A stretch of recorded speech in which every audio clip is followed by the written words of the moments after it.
I'm thrilled to be here in London at the World Championship of Shoemaking with first place Patrick Frei and runner-up Daniel Wegan. Congratulations, gentlemen. Thank you. This has been an incredible competition, and I know that we had an opportunity to speak to each of you individually, but now that we know that you two were the finalists, I just wanted to just have a conversation about kind of what this journey was like for you guys. So, I mean, how was it? I mean, were you guys nervous, as they were reading down the list? Absolutely, yeah. I could have imagined to be world champion, but never in reality, and I'm really happy. Yeah. No, same here. I've known about the idea of this project for many years, and it's really nice to see it finally happening. And it's been great to see all the shoes that people send in, and just to see work where people have really put their heart and soul into it is something that you very rarely get to see, and definitely not all in the same spot like this. So it's been an incredible experience. And so, there's currently, kind of a renaissance of bespoke shoemaking going on right now. I mean, how are competitions like this important, to further elevate the craft? Competition shoes are really, like Daniel said, they are more special than normal bespoke shoes because so much time and effort is put in them, and I think that just will develop the craft a bit more or bring it to new ideas, to new levels.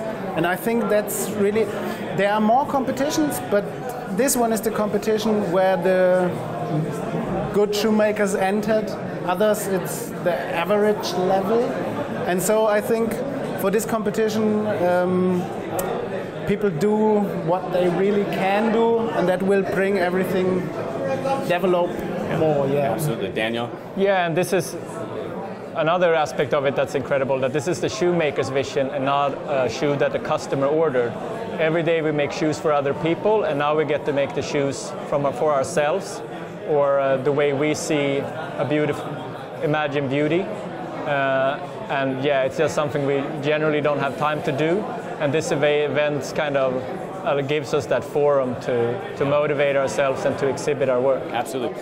I mean, it was a pretty broad call. I mean, the brief was basically a black cap-toe Oxford, with some other details specified, but it was a black cap-toe Oxford, and that was all that was asked of the entrants. I mean, how did each of you approach this and really kind of determining, the direction that you were going to take this?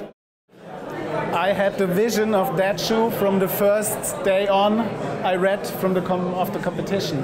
It's really funny. I made a sketch with the tree and the pattern of the shoe and the shank or the fiddle waist. And I found now at the end of the process that sketch, and it just looks like the shoe. It's incredible, yeah. What about yourself, Daniel? No, I think really since I heard about it, and my vision was pretty clear pretty early. And it's developed a little bit over time, but the original vision, the final shoe is pretty close to that. And what would you say that you were trying to achieve with this shoe? I mean, what inspired that vision?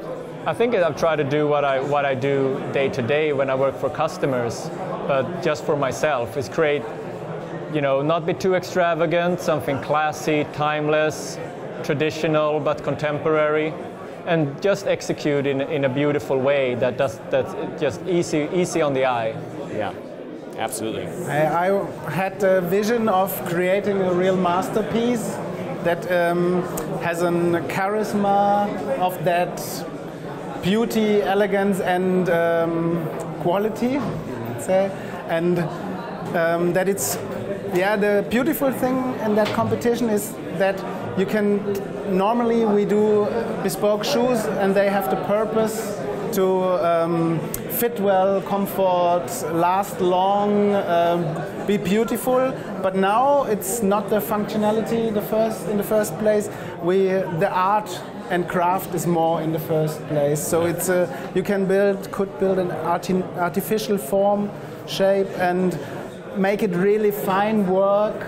Yeah, and I enjoyed it, and I'm really happy that, I think this can be a start of a competition where more shoemakers enter and are more open to make new high-level stuff. What do you think some of the most technically challenging aspects of these shoes were for you two? For me, I feel like to do this shoe, you're doing a lot of things that you generally don't do.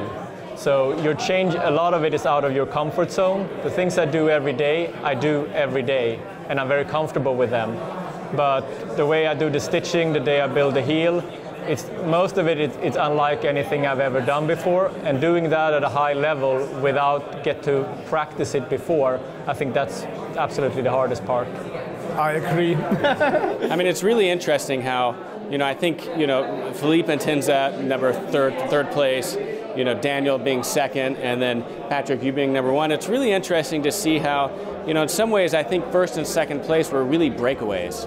I mean, you guys each took this, a similar direction of more of a late 19th century, early 20th century aesthetic.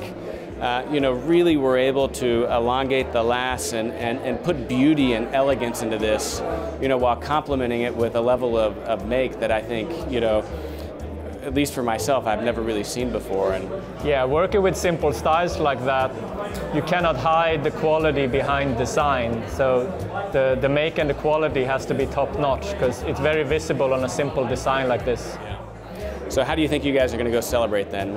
How do you celebrate such an incredible accomplishment?